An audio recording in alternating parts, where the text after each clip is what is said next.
Hey, Dental Nachos crew. This is Paul, Dr. Nacho, just back from my dentisting office. Super relaxing day as a practice owner. Just kidding, not relaxing. I even brought my wife, Mrs. Nacho, to the office. She got some dental work. She had her teeth whitening. She got an ortho consult. And she said, wow, it is a lot of energy. Reminds me of being a kindergarten teacher where you're running around like crazy. I'm so thrilled to have Dr. Lauren Syrowik with me, a periodontist, a real live periodontist, my favorite specialty.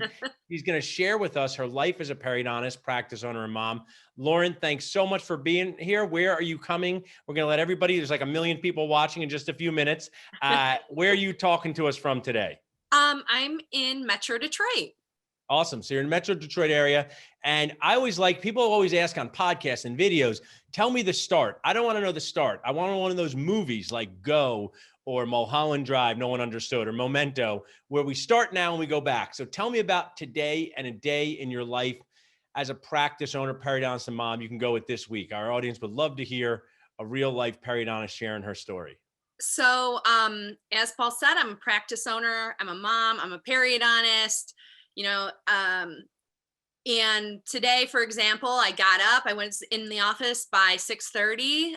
Worked half a day. Went and got my hair done in preparation for this, and picked up my kids and came home. Most weeks I work 4 days a week. Um, 4 full days, and sometimes one week a month I work five.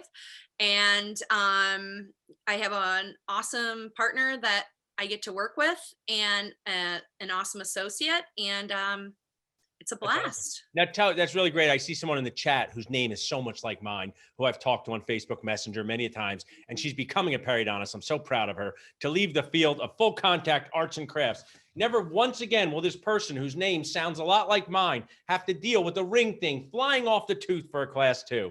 So, I feel her pain. yeah, so she's going to start perio. So, Lauren, tell us, when did you finish your perio residency? So I finished my periodontal residency in 2016. I went to Mayo Clinic in Rochester, Minnesota for my residency training. Prior to that, I did my dental school training at U of D in Detroit, and graduated in 2013. So, and then went directly to residency. And what I like to share, so a lot of people share with dentists that they should do what they love, right? And if they're a general dentist, they should do what they love. But how do you even know what you love in dental school? Endo takes 5 appointments. A class 1 composite takes 3 days. So how did you decide to pick perio? You saw recession, you said, that's what I'm doing for the rest of my life. I had no Battling freaking that. clue what recession was when I started. Yeah. What I knew was, so my background was basically that my dad's a general dentist. And when I was in undergrad, I was shadowing in the hospital. I thought I wanted to be a doctor. And at one day I'm in the hospital and I had this epiphany. I was like, this is not what I want to do. I was like, this is horrible. I need to get out of here. Okay. And, I was talking with my dad and I was like, here I am, a junior in college. I've got all these science courses under my belt. And I was like, what am I going to do that's going to support the life that I want to live? And he was like, well, did you ever think about dental school? And I was like, well, no, because you work too much, and So I was in a classic state too. In dental school, we had a lot of children of doctors who said, when I got into medicine, it's different than what I thought. I was in dental school 2000, 2002. So you went to dental school, and while in dental school, what attracted you to perio? So I want to share right up front. I am responsible for at least 5 human beings going from general dentistry to perio. And in fact, I met one at Rittenhouse Square Park, and he bought me coffee. He really owes me dinner every year for the rest of my life. And he said, Paul, the best advice I've ever taken was from when you encouraged me to become a periodontist, because he was a GPR resident, didn't know what he wanted to do. And I said, it's such a fabulous specialty. We've had an in-office periodontist in our office since 2004. But, I hope we have people watching it on Zoom. We have people on Facebook. It'll be in the group for a while. And they're thinking, what made you pick this specialty? So I knew when I decided, I was like, okay, I'm going to see like how dental school fits. The first person I shadowed was an oral surgeon. Loved it, thought it was amazing. And then I was like deflated to find out I'd have to go to school for another 4 to 6 years. I was like, Right. no, that's not happening. So I started looking at other surgical specialties, and actually one of the doctors in our practice was my mentor. So Cool. that's just like totally amazing. So I shadowed her a whole bunch my first and second year of dental school. And everyone's like, why do you like perio? Why do you like scaling and root planing? And I was like, it is not that, you guys. So, and that was really the turning point for me where I was like, this is really what I want to do. My dad was the one who really urged me. He said, if you're going to go into dentistry, he goes, you need to specialize. I think it's great advice, great data. Yeah. And also, I'm a JBN guy, just be nice. Which what that means is when we're on the Facebook group and someone does a PFM crown and someone else does a zirconia crown, do not call them the worst dentist in the world, okay? Just don't be nice to people. But I'm also JBR and just be real in that specialty care. I've been speaking to general practice residents for 15 years, and I have it does afford you more flexible business models than general dentist, in my experience. It affords you the ability or creates the opportunity to work part-time much easier, creates the opportunity to work in different models much easier. And what you do is valued at a much higher rate per hour. So tell us a little bit about, you get out of your perio residency. What do you do next? Tell us about your business journey. I always talk about building your dental core, right? Your dental core is not just your suturing skills with 6-0-proline. We get it. You're good at suturing, but it's how you communicate. We're going to talk about that with patients and referring doctors, but let's talk about your mind business skills, navigating that associate world as a new specialist. So as a new specialist, I came out and I knew nothing. I knew nothing about business. I knew nothing about contracts. You're trained by academics. You're trained by people that have spent their entire lives in academia. So for me, it was like, all right, like I'm a total fish out of water. I had explored possibly joining a practice and staying in Minnesota. But when you have $350,000 in student debt and they're offering you $85,000 a year, that was a hard no. Right. And so I started looking at practices back home because that was ultimately Metro Detroit is my home. It's where all my family is from. And so this was a practice that my dad works with. So it worked out great. They have 4 offices. I could work at an office close to his. And they made me a more favorable offer at that time, or at least what I thought was more favorable. Come to find out, it was all right. It wasn't great. And so I started working and worked for 1 year out of 2 of our offices. I'm actually the only doctor in the practice who's worked out of all 4 of our offices. And this is as an associate in the beginning. As an associate. So I want to interject a couple things, okay? First, I want to introduce our sponsors. We have a word from our sponsors. It's me. I'm the sponsor. So we have a job fair coming up, and I want to ask Lauren about this because 2016, in some ways, was years and years and years ago when it comes to social media and dentistry. So if you text fair, you get to come to our totally free job fair and meet dentists who are looking for associates, and you also can showcase yourself. So join us for this totally free job fair on Saturday, April 10th. But I want to ask you, when you were talking about that Minnesota time, staying in Minnesota, how were you even finding where these jobs were available? I feel like we have such a bad system, and by bad system, I mean almost no system to get the word out. How did you find these opportunities? There was no system. Basically, the person who potentially was going to hire me, the practice, had approached my director and asked, to court me. And that was how that worked. And then back here in Michigan, I was banging down their door because I was like, I need to get home. I was like, this is the only practice I know. And so I was like, are you guys hiring? And they were like, no, no, no. And I just kept bugging them. And finally they're like, okay, we'll make space for you. You were kindly annoying. I've been called that. I've also been called just regular annoying by my wife. But I encouraged just last night on the group, someone posted, this is what I encourage dentists to do. Don't go up to an office and say, will you hire me? In general, it's just a little bit aggressive, but say, hey, I'm coming back to this area. I would love to learn what dentistry is like. I'd love to go out to lunch or talk to the practice owner. And that magic phrase, they'll call you up and say, some will just hang up on you. Some will not pay attention, but those magic people, it's not always about them, Lauren, as you know, it's about the friends they know. Use the word courting. I've been giving a lecture, finding a job in dentistry is a lot like dating, but much, much harder and more filled with risk. Because if you don't have a good date, you can just go home on your couch and watch Netflix and drink wine. Very relaxing. If you don't find a job, you don't have a couch to go home to. So that's why it's so key. So the dating analogy is so critical. So now to keep your story, you're working for this group practice as an associate. I'm working for this group practice. My first year, I had a baby, 3 months out of residency. So, let's throw another wrench. Like a full nacho plate, I can tell you, like a full nacho plate. And so it was a very jumbled year. I basically worked on a salary the whole time. And I just was really unhappy. I was not connecting, I guess is the nice way to say it, with the other doctors that were in the group, in those offices. And it just wasn't a good fit for me. And it worked out that one of the doctors in the other two offices was leaving, and I jumped at the opportunity. And it's, I've been there now for almost 5 years. And how did you find that opportunity? I give you a lot of credit for making your own luck, as they might say. How did you find that opportunity? It was within our same group. So, and it just so happened that this person was leaving. And so I had right of first refusal So to great say, hey, timing. Great yeah. timing. So one of my close friends, who is coming up for his awesome photography C course, just watching coming up soon. You guys can tell him the text text link, Natalie. So he went to a study club as a young associate, and he showed up when no other young associates were there. When it became time to buy his practice, the study club founder recommended him to one of the best owners in town. So was he lucky, or did he have good timing? So it sounds like you've done a lot to create your own good timing. Is that something you recommend to the new dentist out there in the world of dentistry? Absolutely. You need to make your own luck. I've in dating, in life, I've Yeah. never been afraid of the word no. And you can't be afraid of the word no. The word no just means try harder. Well, That's yeah, all it means. I feel like I know my good friend and strategic growth director, Brandon Hill's watching in. He's probably clapping from the background because, yeah, just try harder or try a different route, because Uh-huh.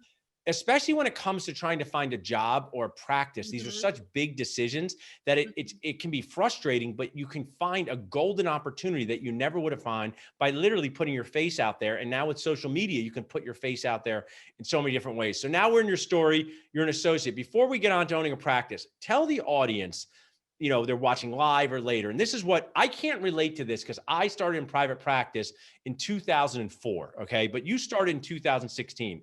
Mhm. What's the main difference in what it feels like to be in private practice versus a residency program? Is it the patient expectations, the speed? Just what are some of the things, the feeling? It doesn't matter if you're a periodontist, general dentist, just a new dentist in private practice versus the comfort of a residency program. I think the pace, the ability to not really fall on your own sword, in a residency. You've always got someone that's backing you up and someone to help you. The buck doesn't stop with you when you're in the residency like it does in private practice. I think the other thing in a residency program that you deal with in private practice, you have to deal with people's personalities on a more personal level, because you're working with a lot of different people, and a lot of times you're working with people that they're seeing producing, making, and it's making sure that they're happy so that they can help you produce, your staff and things like that. I also want to share, and that's such great insight. And what I'll share is someone who's a multi-practice owner and just came from my amazing team. There's team members that I have that I would much rather go get nachos with than other dentists, much rather, right? But what happens is when you go through college, dental school, and a residency program, everyone's in these training modes, listening to other people, checking off boxes, showing up for stuff. And then you go into private practice where your team is this is what I think is the best way to put it, come from all different life situations. And we're in that. Mhm. It's different when you're a mom than not a mom, right? It's different when Oh, you're 100%. single versus not single. It's different, so these different life situations have to come together and play this game of dentisting. And it's really hard to know what that's like before you get there. But you can do things like work on communication skills, work on your management skills. So now you're an associate, and tell me why you didn't want to stay as an associate forever. Walk us to your ownership journey. Why did So you say, I'm making good money, I'll just be an associate forever? so my now partner, who was my boss at the time, kept bugging me, kept saying, Lauren, I think you should be a partner. Lauren, you're producing enough, I think you should be a partner. And I was like, no, no, no, I'm good, David, I'm good. And I think what really tipped the scales for me was just that all these decisions were being made. And my partner is very transparent with what he presents to the other associates and things like that. And I realized, I was like, hey, I want to say in that. And I wasn't able to have a say in that, or able to even run the office, and provide him with, he has a certain business style, I have a certain style, and I think our styles just really connected well. That's awesome. And so I think we bring out the best in each other. And I think it was realizing that we could do that really kind of sold it for me. So how many years were you an associate before you bought in to I that? was an associate for 4 years. Awesome. Now, I know there are usually like one or 200,000 people watching, so I don't want you to reveal any specific secrets. But tell us a little bit about the value for the buy-in. You don't have to give us any numbers, but how did you work through that process? Because I help sell practices Yeah. and buy-ins, and that's something we don't talk enough about. So just tell us a little about your story. How did you work through that? So the buy-in was based off of, we have a large hygiene pool, obviously being a perio office and having 4 different offices.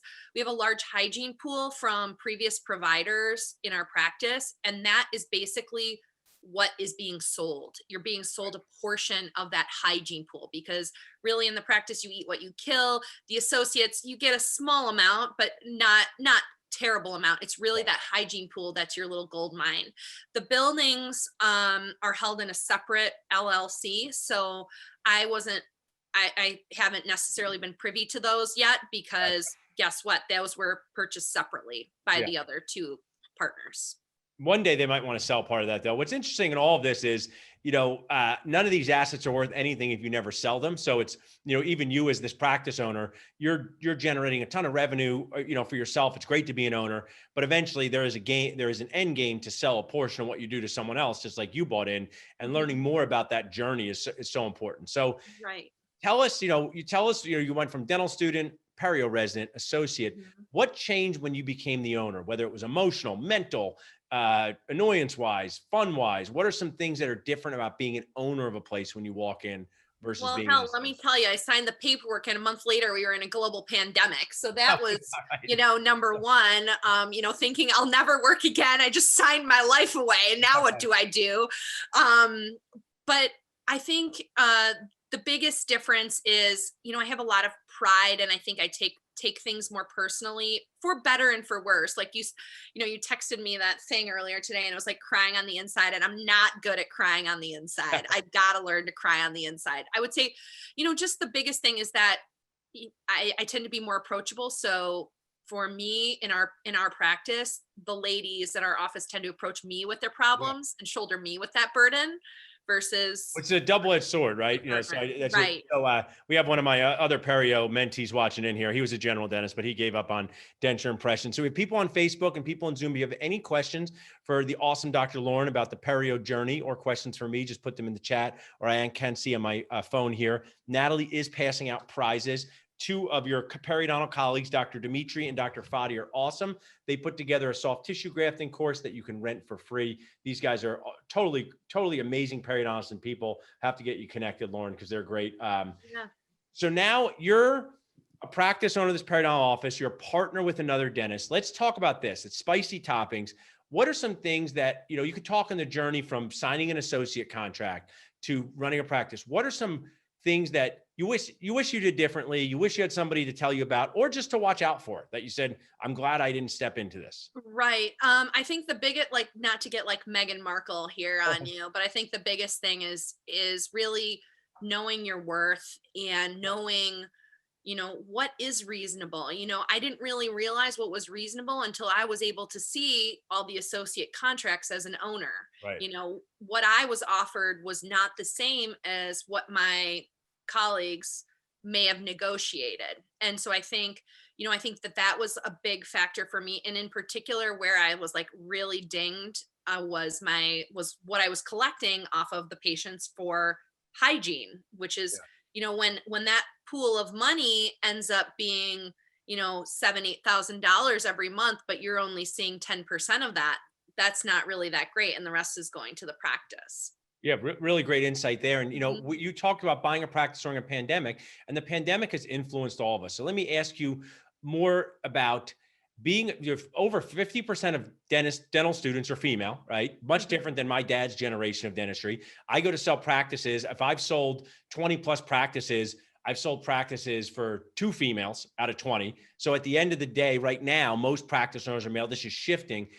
Tell me some of this female dental challenges. If you were talking to a younger version of yourself, I know you tell us know your worth. How about with talking with your referrals or maybe other office team members? Mhm.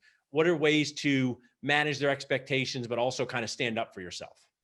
I think one of the best things, and my mentor, who's also a female, she she has kind of always said, you kind of, and this is just not my personality. I've had to work on it, but leading with that doctor card. I always introduce myself to patients and I say, I'm Dr. Syrowik, Lauren Syrowik. So I always say that I'm the doctor first so that they know.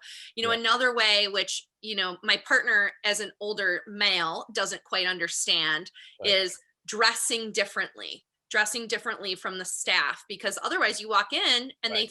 they think you could be a staff member. Same thing on the phone. You call an office, a referring doctor, and they're like, oh, which doctor's office are you calling from? And it's like, no, I introduced myself. I'm Dr. Syrowik. Like, I'm waiting on the phone, Right. So I think that those are things that, like, when a male calls, that they're just not going to experience. And I think some of it, you have to learn to let it roll off your back. And I think it's, I thankfully haven't really been challenged by some referring doctors. They have always, the group that I'm with, they've been generally very, very gracious. It's the older male patients that I find that I have to really stand up for myself. And I've learned, what? We got to be a good fit both ways. And if it's not, Right. you can't make it work. It is what it is, which I think is a problem anyone could face. And I think, there's never a perfect way to answer these challenging things. But, when people say, I just had a great dentist ask, what do you say when people say you look too young? That happened to me in the past. It doesn't happen as much anymore. I'm 43. But, when you show empathy first and say, I totally get that. If I saw the youngest or newest person somewhere, I would feel weird about it too. But I want to share with you, I'm bringing new techniques from what I learned, but I also get to learn from these awesome dentists here. And I would love to be your dentist, right? So sometimes we have this instinct, which is normal, to go right back with conflict. And it's not always just creates more conflict. Right. And when you sometimes show empathy first and just say, you know what, I mean, because honestly, if we went somewhere and had a service and we knew we were getting the newest, youngest person, all of our brains would be like, okay, I hope this goes well. And it's not fair, but it's just how we judge things. And then, in the dental world, especially with what you do with implants, I want to have a practice, Lauren, by the way, where I only see people over 60. They're wonderful in general. But, you're 87 years old. They might think I'm 23. It's, these age gaps can be challenging. That's why you need to go into perio. Yes. Everyone's old. Yes, exactly. So tell us a little bit, I won't keep you too long, but you're just giving great value to us. Anyone has any questions, let me know. I can see my phone on Facebook. I also can see the Q&A.